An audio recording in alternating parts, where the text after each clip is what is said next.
everyone for today's video. Ayan, may mga bumagsak na damit na naman si Inday. So, of course, ayan, yung ating OOTD for today. Ayan, pang teenager, sabi ng kapatid ko. May yan. Anyway, so ayan, may kinita lang kami dito sa lobby. Medyo matagal-tagal siya naghintay. Pasensya na kuya. Pero anyway, ayan, basta. Anyway, eto guys, etong video na to is luma na to. Nung isang araw pa to guys, pero syempre pag nasa Manila kasi ako, hindi ako masyadong nakakapag-record dito guys, kasi super busy yung buhay natin dito, kasi nga inintindi ko dito yung mga tindahan, ganyan, halos talaga nag-stay ako dito sa tindahan kapag nandito guys, kasi lalo na pag may mga delivery.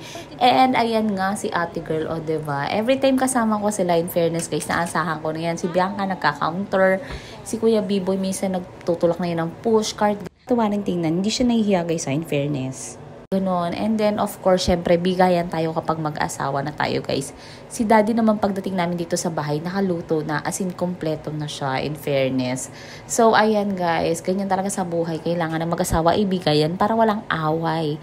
Ganon lang yun. Wag singilan. Kasi pag singilan, guys, lagi lang kayong magbabangayan. Kaya mas maganda na bigayan kaysa singilan. Guys, kapag halimbawa nandito kami sa Kainta, ayan, ganyan yung ganap namin. Mas nakakapagluto kami ng mga fresh kumpara pag nasa Lipa kami. And then si daddy, ayan, na-miss niya yung my loves niya, si lababo niya.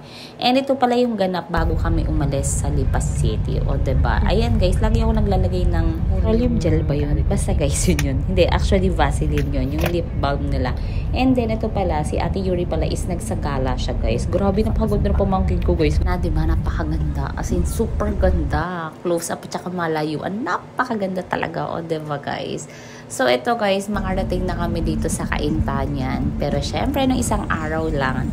And then, after nito guys, ito nga, kasi ito yung na-miss namin. Kapag kasi nandito kami sa Kainta before, lagi kaming pizza night. And then, after nun, mag-chill-chill kami. Ano yun, start yun guys, nung bata pa sila. Tapos, may time pa na nagkakaroon kami ng barbecue nights, mga ganon-ganon. Nasanay sila na basta pag yung wala kami ginagawa, tas after work dati, ayan, magkakaroon kami ng bonding. So yun, nakakamiss lang yung mga ganong times na yung super liit-liit. Tapos nasanay kasi kami guys, na 4 lang talaga kami. Kasi nga sa apartment noon, nung nakatira kami doon, matagal din kasi kami tumira doon. Parang 5 years din kami nakatira sa apartment. Tapos yun, tapos nung pahuli kasi kami doon, parang kami na lang nakatira. Before kasi meron kami kasama mga magtitinda namin, kasama namin sa bahay. Pero nung tumagal, parang hindi na sila nagstay in, doon na lang sila sa mga kanilang bahay. And then after nun, so kami na lang yung kakasamang 4. So lumipat na nga kami dito sa condo for siguro mga 5 years na rin kami dito or more. Lagpas pa pala, 7 years na pala kami dito guys. And then after nun, ayan, lumipat na rin kami dun sa Lipa. Pero still, nandito pa rin. Pumupunta-punta pa rin naman kami. And yan pa rin yung mga favorite nila guys. Same pa rin. Kung ano yung kinakain nila ng bata, yan pa rin yung kinakain nila hanggang ngayon guys.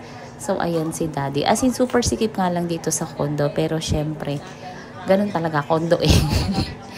So anyway, ayan. May bago pala silang product. Ito. Yung parang may cheese daw siya.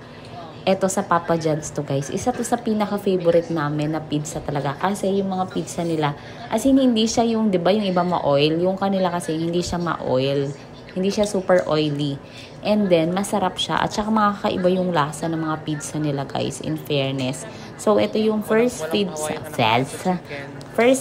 na nagustuhan talaga namin. Na as in kahit dati, as in inuulit-ulit namin.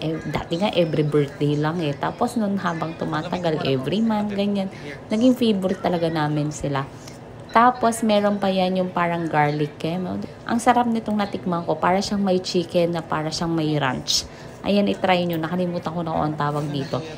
And then guys, so ayan, ganyan lang ginagawa namin kapag nandito kami. Pero after nito guys, parang nag-live pa yata ako sa TikTok ng ilang oras. Ay, siguro mga 1 oras din. Kasi basta pag nandito ako sa Kainta, ayan, nandito yung sipag ko guys. As in, super sipag ko talaga dito na magnegosyo. Much everyone, salamat sa panonood. Bye! Sana may napulot kayong aral ngayon, no? Meron ba?